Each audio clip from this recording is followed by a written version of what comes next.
आधी रात का टाइम था। गांव के सभी लोग गहरी नींद में सो रहे थे और मोहन रात के समय अपने खेतों को पानी लगाने की तैयारी कर रहा था। लेकिन उसकी पत्नी ज्योति उसे खेत जाने से रोक रही थी। ज्योति ने कहा, अगर आपको अपने खेतों को पानी लगाना ही है तो आप सुबह चले जाइए, आधी रात को जाने की क्या जरूरत है। आप सुन नहीं रहे हैं क्या? कुत्तों के रोने की आवाज लगातार आ रही है। मोहन ने कहा, खेतों को पानी की जरूरत अभी है और मैं सुबह जाऊं? ज्योति, मेरा अभी जाना बहुत जरूरी है, नहीं तो पूरी फसल खराब हो जाएगी। और कुत्तों का क्या, ये तो रात को अक्सर रोते ही हैं। ज्योति ने कहा, जी, लोग कहते हैं जब भी रात के समय कुत्ते रोते हैं तो उस जंगल के पुराने खंडर के आसपास कुछ अपशगुन जरूर होता है और लोग रहस्यमय तरीके से लापता हो जाते हैं जिनका फिर कुछ पता ही नहीं चलता। मोहन ने कहा, तुम भी ना ज्योति, हद करती हो यार, तुम तो जानती हो ना मैं इन बातों को नहीं मानता। ज्योति ने कहा, नहीं जी, ऐसी बात नहीं है, आप मेरा कहना प्लीज मानिए, आप आज मत जाइए, मुझे कुछ सही नहीं लग रहा। मोहन ने कहा, मुझे मत रोको ज्योति, मैं अकेला नहीं जा रहा, मैं अपने दोस्त सुंदरलाल को भी साथ ही लेकर जा रहा हूँ, तुम बिल्कुल भी चिंता मत करो। इतना कहकर मोहन चला गया। सर्द रात में सुंदरलाल और उसका दोस्त मोहन खेतों को पानी लगाने के लिए पहुंच गए। ठंड अपना पूरा जोर दिखा रही थी और सर्दी से बचने के लिए उन्होंने वहां पे आग जला ली। वो दोनों उस मनहूस खंडर से ज्यादा दूरी पर नहीं थे तो फिर अचानक उन दोनों के कानों में एक दिल दहलाने वाली चीख सुनाई दी और ये चीख किसी औरत की थी। ये चीख सुनकर सुंदरलाल के तन बदन में डर की एक लहर सी दौड़ गई थी। सुंदरलाल ने डरते हुए कहा, मोहन, तुमने कुछ सुना क्या?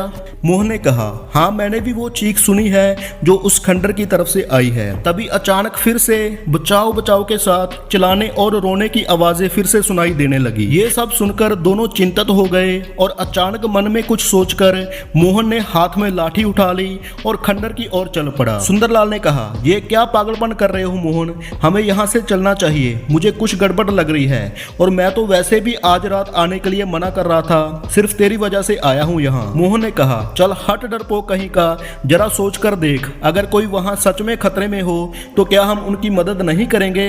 चलो उसकी मदद करते हैं। मोहन के इस सवाल से सुंदरलाल चुप हो गया और मोहन भागते हुए थोड़ी ही देर में उस भयानक जंगल में घुस गया। थोड़ी ही देर बाद वो दोनों ही घने जंगल के बीचों बीच खड़े थे। घने कोहरे में वो दोनों आंखें फाड़ फाड़ देखने की कोशिश कर रहे थे। इतनी ही देर में एक बार फिर उस औरत की उन्हें चीखें सुनाई दी। मोहन और सुंदरलाल चीख की दिशा में भागने लगे। वो दोनों थोड़ी ही दूर पहुंचे थे कि तभी सामने से कोई बड़ी तेजी से भागा आया और सीधा मोहन से आकर टकरा गया और वो धड़ाम से जमीन पर गिर गया। उससे टकराने वाली वो एक औरत थी और डर के मारे वो मोहन से लिपट सी गई थी और चीखते हुए कह रही थी, मुझे बचा लो, मुझे बचा लो, वो मुझे मार डालेंगे, बचा लो मुझे। इतना कहकर वो औरत मोहन की बाहों में ही बेहोश हो गई। मोहन उस औरत की खूबसूरती को देखकर अपनी सुध-बुध खो बैठा था और बहुत ही प्यार भरी नजरों से बोला, जा जल्दी से पानी लेकर आ, क्योंकि इसे होश में लाना जरूरी है। सुंदरलाल ने कहा, होश में आ मोहन, मुझे कुछ ठीक नहीं लग रहा, जरा गौर कर, यहाँ इस औरत के अलावा और कोई इंसान मुझे मौजूद नहीं दिख रहा। मोहन ने कहा, ठीक है, अगर तू नहीं जाएगा तो फिर मैं चला जाऊंगा। सुंदरलाल ने कहा, ठीक है, मैं जाता हूँ। तो फिर सुंदरलाल पानी लेने के लिए वहां से चला जाता है। थोड़ी दूर ही वो मनहूस खंडर मौजूद था जिसके पास एक पुराना कुआं था। सुंदरलाल उस कुएं के पास जैसे ही पहुंचा तो उसे अचानक खंडर में से सैकड़ों घुंघरू की आवाजें आने लगी और देखते ही देखते वो खंडर रोशनी से जगमगा उठा। तो फिर अचानक सुंदरलाल के कानों में मोहन की दिल दहलाने वाली चीखें सुनाई दी। सुंदरलाल तुरंत मोहन की तरफ दौड़ने लगा, मगर जैसे ही वो मोहन के नजदीक पहुंचा तो सामने का मंजर देखकर उसके रोंगटे खड़े हो गए। उसके सामने एक बेहद डरावने काले चेहरे वाली औरत खड़ी थी और खून से लथपथ मोहन की लाश जमीन पर पड़ी हुई थी। तो फिर देखते ही देखते उस भयानक दिखने वाली औरत ने मोहन के मरे हुए शरीर में से मांस खाना शुरू कर दिया। ये सब देखकर सुंदरलाल की चीखें निकलने लगी और वो भागने की कोशिश करने लगा। जैसे ही वो भागने लगा, अचानक सुंदरलाल को काली परछाइयों ने घेर लिया। उन सबके चेहरे बेहद भयानक थे। अचानक वो काली चमड़ी वाली औरत उठते हुए सुंदरलाल के सीने पर बैठ गई। सुंदरलाल की एक बहुत बड़ी दिल दहलाने वाली चीख सुनाई दी और उस काली औरत ने उसको खा लिया। दूसरे ही दिन मोहन और सुंदरलाल के लापता होने की खबर जंगल में आग की तरह फैल गई। गांव के एक व्यक्ति ने सरपंच जी से पूछा, सरपंच जी अब बस बहुत हो गया। जब जब इस गांव के कुत्ते रोते हैं तब तब कुछ अपशुगन जरूर होता है। यहाँ के रहने वालों के गायब होने की वारदातें हमारे बाप दादा और उनके जुमाने से होती चले आ रही हैं और हम कुछ भी नहीं कर पा रहे हैं। आखिर कब तक हमारे नौजवान उस खंडर के पास में से रहस्यमय तरीके से गायब होते रहेंगे? सरपंच ने कहा, तुम्हें क्या लगता है मुझे इसकी चिंता नहीं है? उस खंडर को तोड़ने की कोशिश हजारों बार की गई है। जब भी उस खंडर को तोड़ा गया दूसरे दिन ही वो खंडर अपने आप ही वहां पर बन जाता है। व्यक्ति ने कहा, तो फिर इसका मतलब ये है कि हम सबको इस गांव को छोड़ देना चाहिए क्योंकि इस राज से पर्दा कभी नहीं उठेगा। सरपंच ने कहा, बहुत से तांत्रिक और बाबा ने पता लगाने की कोशिश की है लेकिन वो पता नहीं लगा पाए हैं। कुछ ने तो अपनी जानें भी गंवा दी हैं, लेकिन इस बार मैंने बहुत ही पहुंचे हुए तांत्रिक भैरव को बुलाया है। कहते हैं वो इतना शक्तिशाली है कि वो भूतकाल और भविष्य में भी आसानी से आ जा सकता है। तभी गांव वालों के कानों में तांत्रिक भैरव की आवाज टकराई, अलंक निरंजन। भैरव सरपंच के नजदीक आकर खड़ा हो गया। सरपंच ने हाथ जोड़कर बाबा को सारी स्थिति बता दी। भैरव ने कहा, रात हो गई है, ये सही समय है, चलो मेरे साथ। और हाँ, इस गांव में जिसके पास जितना पेट्रोल है वो सब ले लो और सारे गांव वाले इकट्ठा होकर मेरे साथ उस खंडर के पास चलो। इतना कहकर सभी गांव वाले बाबा के साथ उस खंडर में आ गए।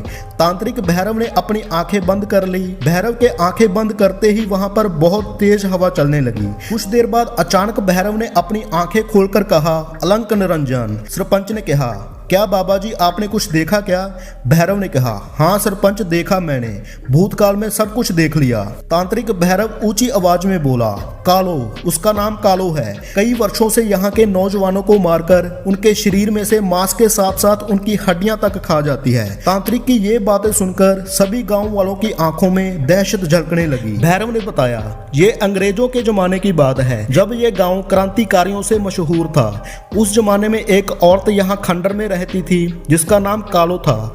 कालो एक बेहद सुंदर और खतरनाक स्त्री थी जिसके ना जाने कितने अंग्रेज अफसरों के साथ नाजायज शारीरिक संबंध थे। कालो काला जादू करने में मशहूर थी। शैतान को खुश करने के लिए, सदा जवान और सुंदर दिखने के लिए वो गांव की औरतों और मर्दों को अंग्रेजों द्वारा जबरदस्ती पकड़कर उनकी बलि दिया करती थी और बलि देकर वो उन सबका कच्चा मांस खा जाया करती थी। और जब इस बात की भनक क्रांतिकारियों को लगी तो उन्होंने कालो को जिंदा दीवार में चुनवा दिया। लेकिन कालो अपनी आत्मा का सौदा शैतान से पहले ही कर चुकी थी, इसलिए मरने के बाद वो कालो एक शैतान बन गई। लेकिन अब उसका वक्त खत्म हो गया। इतना कहकर भैरव बहुत तेज आवाज में मंत्र पढ़ने लगा। देखते ही देखते अचानक उस खंडर की दीवारें फटने लगी और उसमें से एक भयानक काली चमड़ी वाली औरत बाहर निकलकर आई। कालो ने कहा, कौन है रे तू? लेकिन भैरव ने उसकी बात का कोई जवाब नहीं दिया। वो बेखौफ होकर कालो के नजदीक चला गया और अचानक भैरव ने कालो का हाथ पकड़ लिया। जैसे ही उसने कालो का हाथ पकड़ा वो बुरी तरह से चीखने लगी। भैरव ने कहा, सब लोग इसके ऊपर पेट्रोल डालकर आग लगा दो। तो फिर सभी ने उसके ऊपर पेट्रोल डालकर आग लगा दी और देखते ही देखते वो कालो जलने लगी और भयानक तरीके से चीखने लगी। और फिर कुछ ही पलों के बाद कालो धुएं के रूप में जमीन के अंदर समा गई और वो खंडर अपने आप ही टूटकर नीचे गिर गया।